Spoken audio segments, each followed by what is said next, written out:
My name is Jonathan Archer, and I've never been fond of dramatics. Emotions were liabilities, my father used to say. He was Austin Archer, a hardened man who built a company from the dust and turned it into a fortress. He was stoic, he was sharp, and I absorbed every lesson he taught me, silently, thoroughly, even when I told myself I never wanted to become like him. If you asked me 10 years ago whether I believed in destiny, I'd have said no. But here I am, stepping into a storm I never saw coming, and in some twisted way, I almost believe he'd predicted it all. I married Scarlett when we were both in our early 20s. She was full of life and warmth, and I felt privileged to be the man on her arm. We had a daughter, Willow. I poured time and resources into my family, trying to be what I thought was a good husband and father, even though my father's mannerisms lurked in me like an echo. 25 years of marriage. That's a lot of life. The arguments, the reconciliations, the daily routines. I had no idea how quickly any sense of stability could vanish, or how thoroughly illusions could be shattered when you realize that all along you may have been just one step away from losing everything you thought mattered. It all began, as many things do, with an ordinary day. August 27th. I remember it clearly. The air was hot. The sun hammered the city with a punishing glare, but in the office, things felt manageable. I closed out a few deals, ended meetings early, and decided to come home to surprise Scarlett. We approached our 25th wedding anniversary on September 1st. I was thinking we'd plan some getaway. Little did I know I was about to step into a confrontation that would destroy the life I knew. When I walked into the kitchen, I saw them. Scarlett by the counter, Willow seated at the table. They looked like they'd rehearsed speeches, though neither had said a word yet. I set my briefcase down, said a casual hello, and asked what was going on. Scarlett motioned toward the chair. "Jonathan, please sit," she said. Willow's eyes darted between us, almost triumphant. "Dad, we need to talk." I took a seat, resting my elbows on the table in a posture of forced calm. "All right," I said, looking from one face to the other. "I'm listening." Scarlett inhaled, then spoke softly but firmly. "We're going to hit 25 years in 5 days. Jonathan, I need change. I've been thinking about what I want out of life. These have been good years, I suppose, but I want the chance to explore something else." "What do you mean, something else?" I asked, my voice strangely steady. Willow chimed in. "Mom wants an open marriage," she said, her tone almost gleeful. "And I think it's a great idea. All modern couples do this. Everyone does, Dad. Physical stuff doesn't matter. You just need to trust each other." I turned to my daughter. That last sentence, the one about trust, it was almost insulting. "You're telling me that modern couples everywhere are doing this, really?" She nodded like she was an authority on the matter. "You're so old-fashioned. Love isn't just about being physically exclusive these days. If you really love each other, you'll let each other be free." Inside, my stomach burned, a quiet anger simmering. But outwardly, I maintained a neutral look. "Scarlett," I said, turning my attention to my wife, "is this how you feel?" She bit her lip, eyes shifting across the table. "Jonathan, I just need a change. It's not that I'm unhappy. I'm just bored with this, doing the same thing, sleeping with the same man. I want something new." When she put it like that, with so little regard, something twisted in my chest. I had the urge to stand up and walk away, but I stayed put, tapping my fingers on the table in an old habit from my Army Ranger days. Count, breathe, don't let them see you break. "So," I said at length, "this is your plan? You date other men and I—" "Do what? Sit at home, wave goodbye as you head out with them?" Willow scoffed. "Stop being so dramatic, Dad. You can date too. Nobody's stopping you, but let's be honest, it might be a challenge for you. Just accept the times have changed. You'll probably need an app or something, but hey, you can figure it out." They started giggling like I was some punchline on late-night TV. I clasped my hands, exhaled, and asked, "Is there already someone you have in mind? Scarlett?" She hesitated only briefly. "It's James," she said softly. "James Smith. He owns that nice restaurant on Avenue Street." Willow leaned forward, excited. "Oh my God, Mom, I love your taste. He's so gorgeous. Good for you." Something inside me tightened. James. Of course, I'd entertained business associates at his place so many times, and now he was apparently betting my wife. Still, I forced an even tone. "I see you two have planned it well. So, Willow, you're telling me that if James wants to date your mother, you're all right with it?" She flashed an easy smile. "Of course. Don't be such a dinosaur, Dad." I said nothing else. Rising from my chair, I walked toward the sink, letting the quiet stretch. They seemed perplexed by my calm. "Scarlett," I said at last, "this is no trifling matter, you know that, right?" She nodded but set her jaw. "I've never been more certain of anything," she said. I turned off the tap. "All right, I'm in." They froze, and Willow actually smirked as though I'd given them a gift. "Really? You'll agree to open the marriage?" "Yes," I said, "on one condition." "There can't be conditions," Willow interjected, crossing her arms. "That's controlling. I make the conditions." I cut her off, turning to stare at both of them. "This house belongs to me, courtesy of the prenup I signed with your mother at my father's insistence. You two want your open arrangement? That's fine. But I will decide the ground rules for how we live in my property. If that's not acceptable, you'll find yourselves a different house, a different life, understood?" Scarlett's eyes widened, a flicker of apprehension there. Willow tried to brush it off with a laugh. "Dad, this is half Mom's house, legally." But Scarlett held up a hand. "Stop, Willow," she said, her voice low. "He's right. We did sign a prenup. The house belongs to Jonathan." I could sense Willow's tough facade losing ground. "But you're not going to just kick us out, are you, Dad?" I didn't answer. Instead, I walked out, leaving them to stew in the possibility. Later that evening, I hovered outside the kitchen listening to them. Old habits die hard, I suppose. I heard Willow whispering, "See, he'll never actually throw you out. He's bluffing. You're the love of his life." Scarlett didn't sound convinced. "You don't know your father," she said softly. "He can be downright ruthless when pressed. Remember, he's an ex-Army Ranger. Did you know about everything he did in Afghanistan? I only know half the story, and that's enough to scare me." Willow huffed. "He's not going to do anything. He's just a cranky old man who's in for a shock. We'll see." In that moment, all I could think about was how they had no idea. I'd discovered some darkness in me during those military years, something cold and methodical. I tried to pack that all away under my suits and ties, but they had ignited a fuse. I retreated upstairs and let the household tension sit. The gauntlet had been thrown. Few realize that once you challenge a cornered man, you'd better brace yourself. The next day, I went straight to see Ron Jeremy, my lawyer since college. Despite his cheesy name and the jokes it invited, Ron was the sharpest lawyer I'd ever met. I'd confided in him countless times and knew he'd relish a complicated request. When I told him I wanted a post-nuptial agreement designed to lock Scarlett's potential claims, he asked me a straightforward question. "Why not just file for divorce?" "Too simple," I said. "I want to see how far this goes.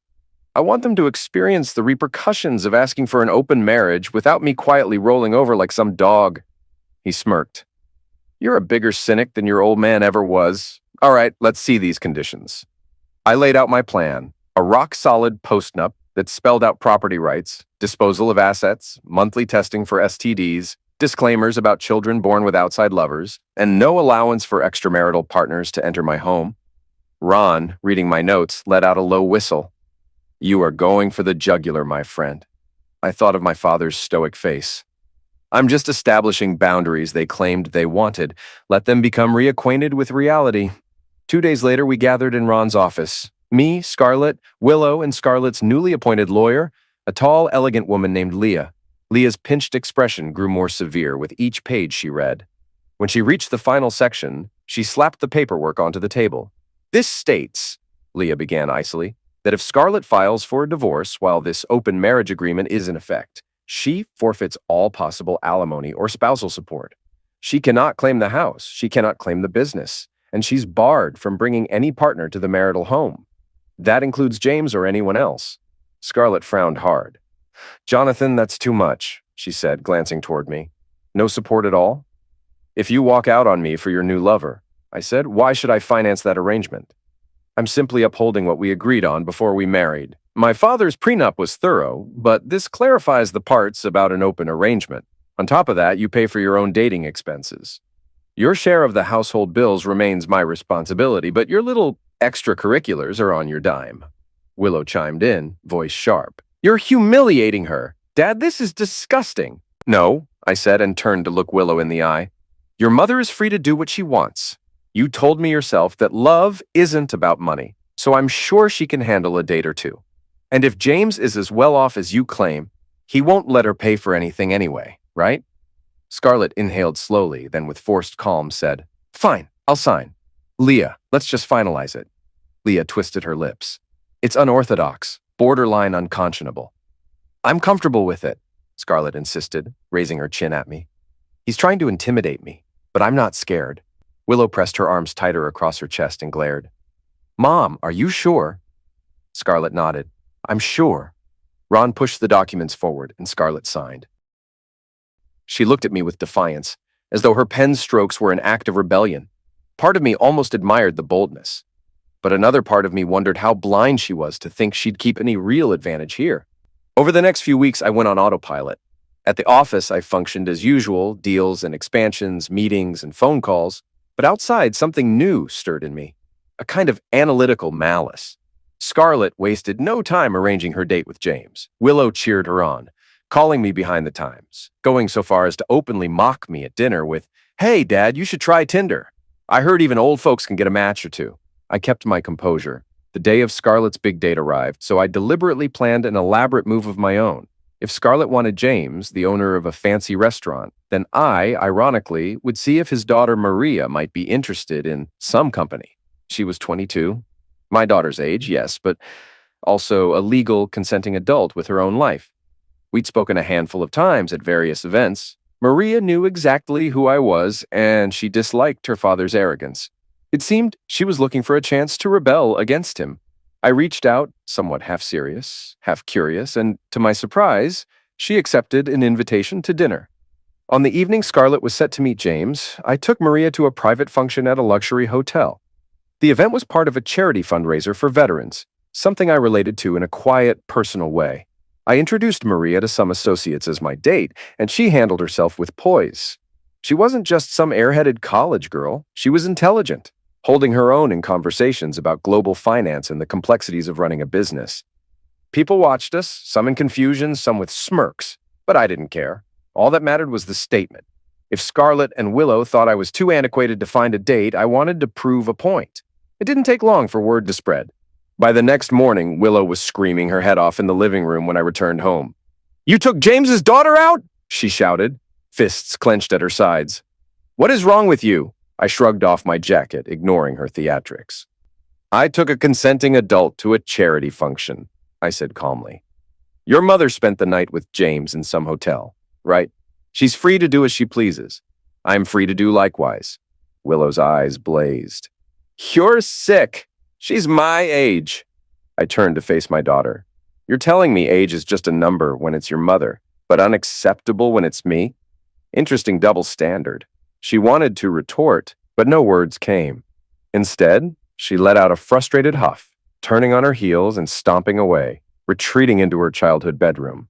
Scarlett never brought it up that morning, though her face was pale, and I could sense the tension in her posture.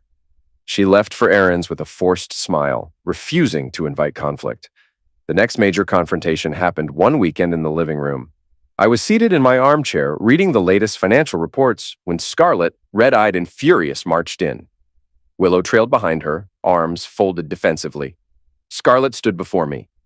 "I want to close the marriage," she snapped. "Enough of this game. You're disrespecting me, humiliating me in front of everyone by dating James's daughter.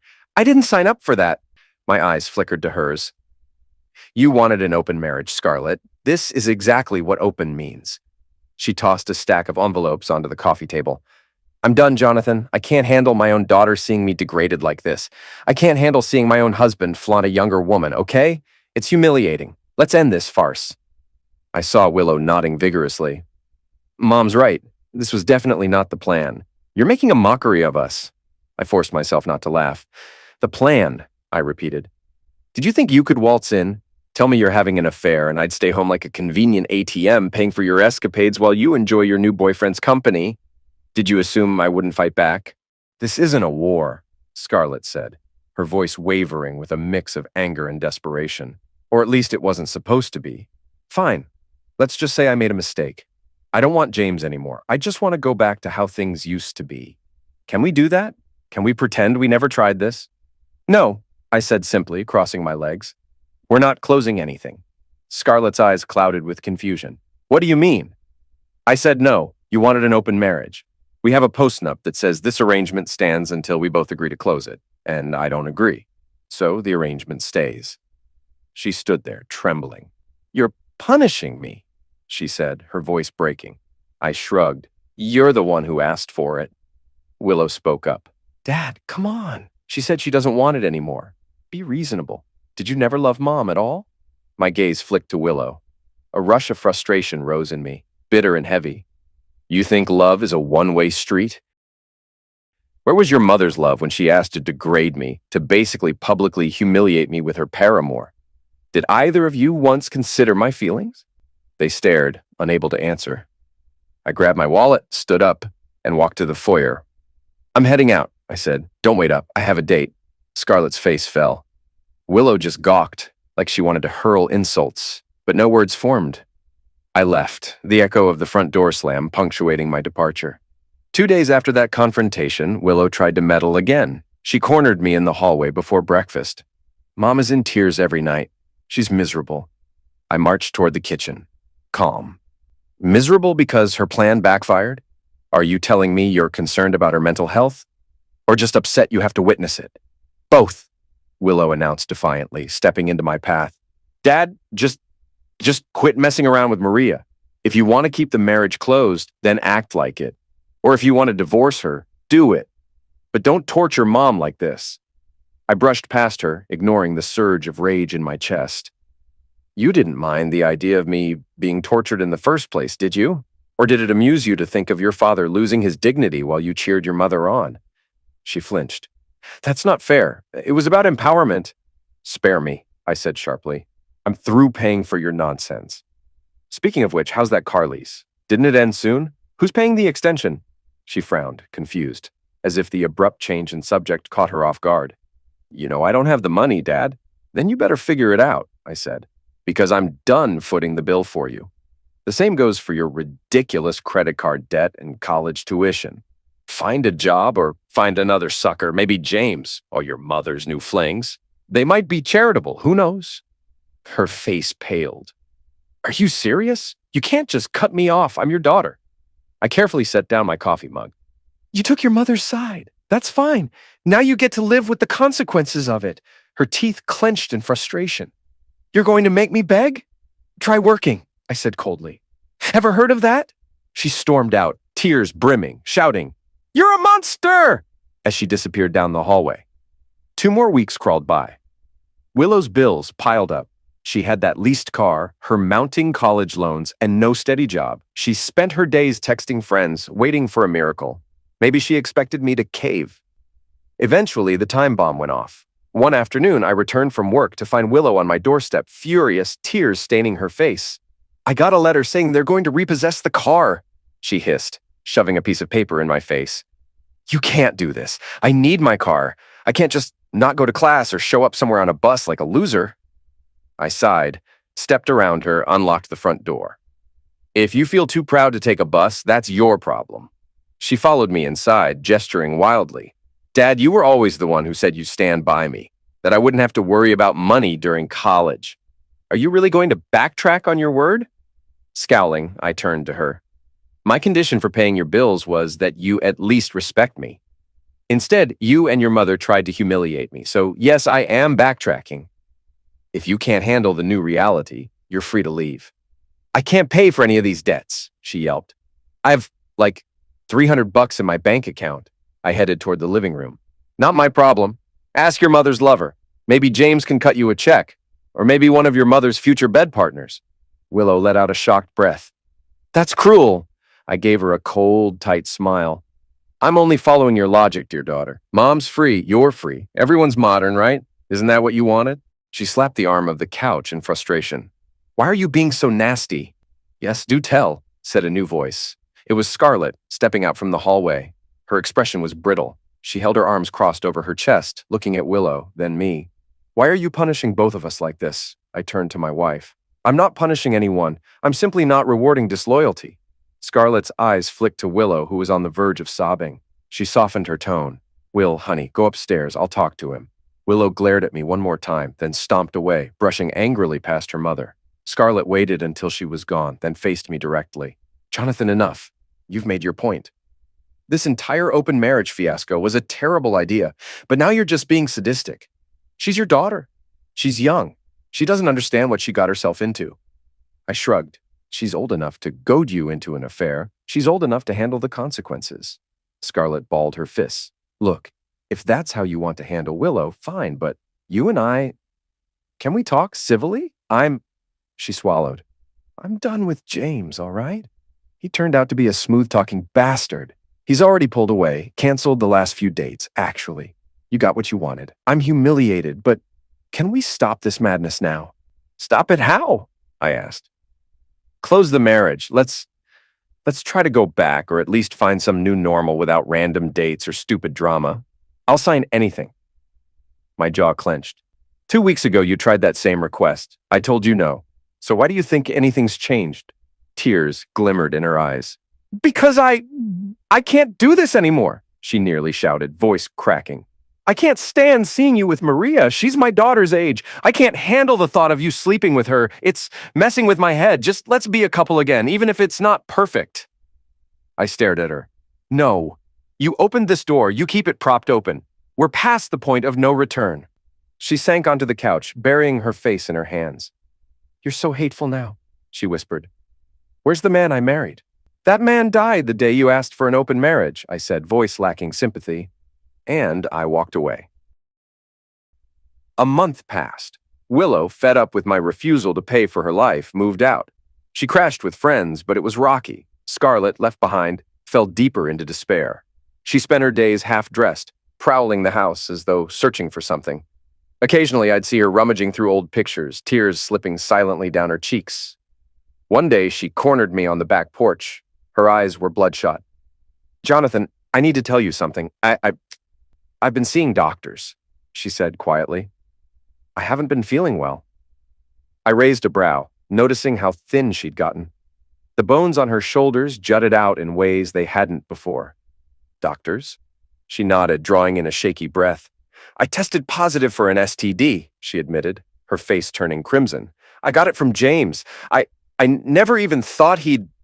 Anyway, I'm on medication. It's treatable, but humiliating, so I hope you're happy. You got your revenge. Something in me twitched, a pang of guilt or pity I couldn't discern, but my voice remained controlled. I'm not happy, Scarlett. This is all a consequence of your choice. Do you think I set this up? No. You asked for an open marriage. I said yes. Then you jumped right into bed with the first man who charmed you. A tear slid down her cheek. She swiped it away angrily. I get it. You hate me. I just hope you're being safe with your fling, because STDs are no joke.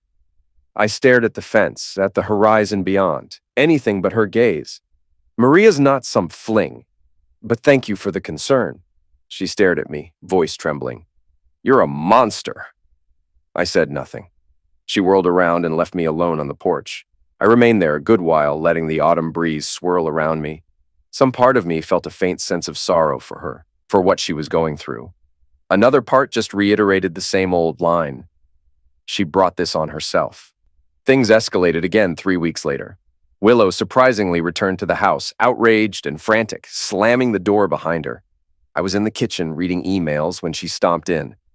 I have overdue loans, she said, her voice trembling with anger. I can't cover them. Dad, you need to pay them off. I kept my gaze on my phone. I don't need to do anything, I replied. I told you, I'm not your personal piggy bank anymore. Her eyes darted about the room. Mom's too broke to help. She barely has enough to pay for her own bills, much less mine. That jerk James fell off the radar. She can't even ask him for help. Where am I supposed to turn? I set my phone down and met her eyes.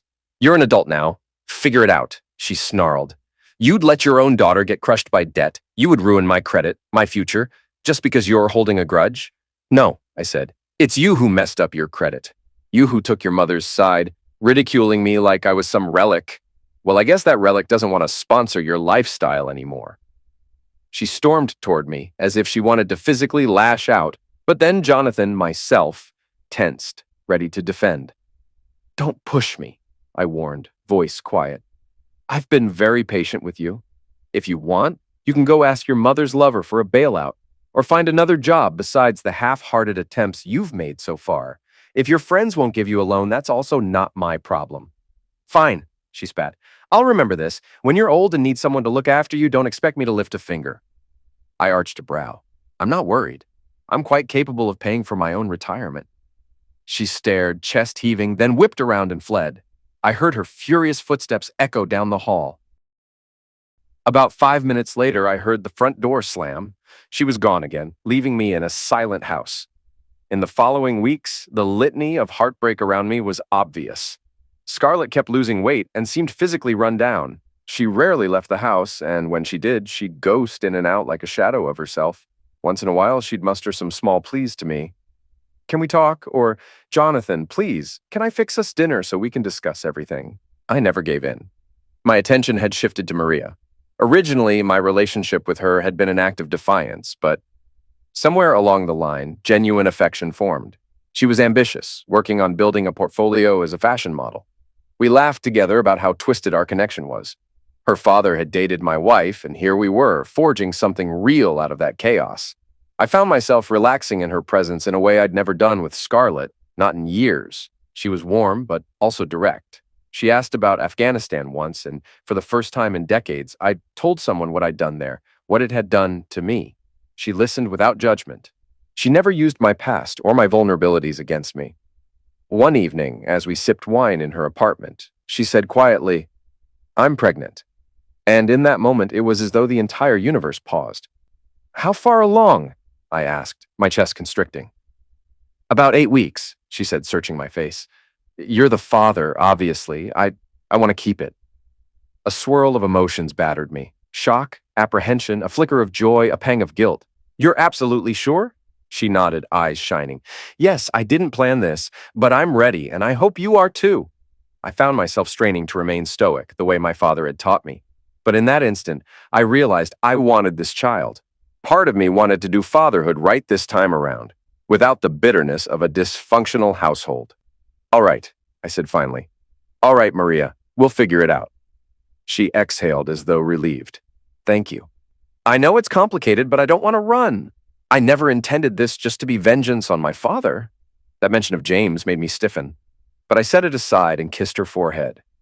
"Let's not talk about him. Let's worry about us, about the baby." When I next went home, Scarlett was in the living room, slumped on the couch, staring blankly at reality TV. She muted the show the moment I walked in. "Where were you?" she asked, her voice dull. "With Maria," I answered, heading for the stairs. "Jonathan," she said, her tone shifting.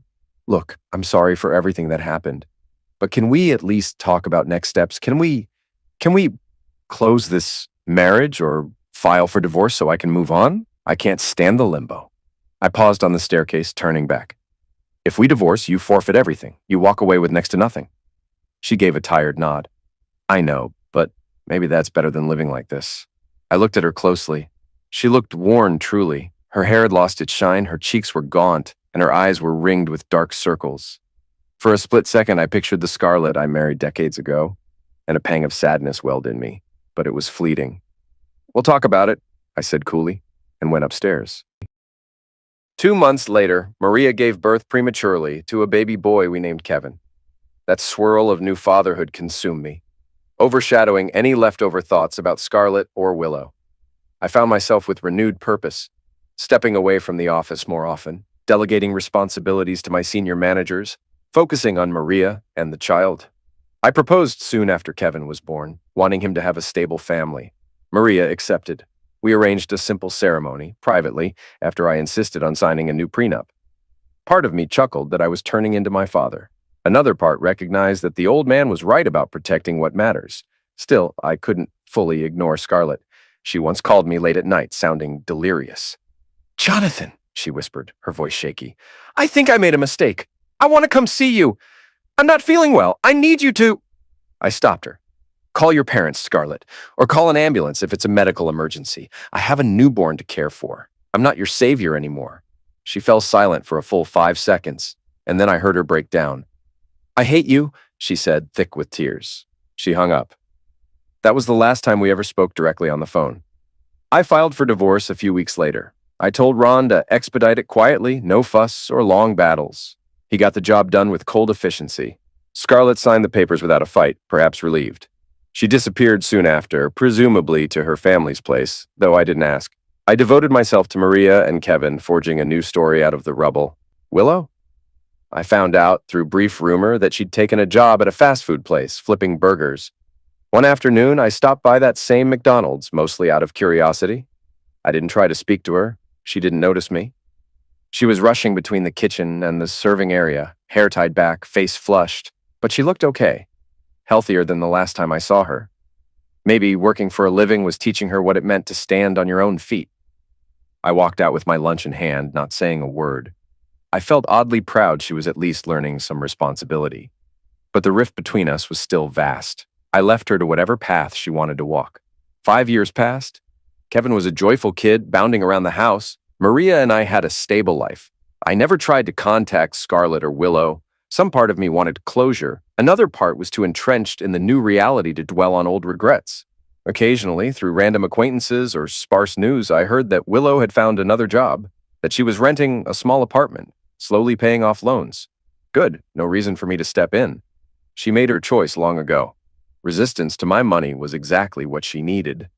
One Sunday morning, the phone rang. I'd been in the living room, helping Kevin organize his art supplies. Maria was out back, enjoying coffee in the easy sunshine. The caller ID startled me. Scarlett's father. We hadn't spoken since the divorce was finalized. I picked up. Hello? A few seconds of silence, then his voice came through, subdued. Jonathan, he said quietly.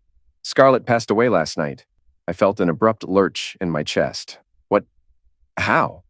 I managed. She was living with us, but her health had been declining for a while. The infection she got from that lover, James, never fully went away. Complications. She was in and out of the hospital for months. Last night, He trailed off, voice trembling. She didn't wake up. I stood there, phone clutched tightly, my throat tight. I'm sorry for your loss, I said at last. Words too small for something so final. Are you okay? He paused, exhaling audibly. We'll manage. I just thought you should know. I nodded, though he couldn't see me. Thank you for telling me. He didn't say anything else. A weary sigh, and then the line clicked. I lowered the phone, staring at the blank screen. Kevin was in the middle of meticulously coloring a paper airplane. Maria, out in the yard, was humming quietly, sipping coffee in the sunlight. I thought of Scarlett's final days, of her slow decay, of the tears and the regrets. How many times she must have whispered my name in anger or sorrow. A swirl of conflicting emotions hit me. Pity, relief, regret, bitterness. But mostly, I felt the weight of irreversibility, that once certain lines are crossed, there's no going back. I put the phone down, gently ruffled Kevin's hair. He looked up at me with bright eyes. Dad, can I show you something? Sure, I said, forcing a small smile. Show me.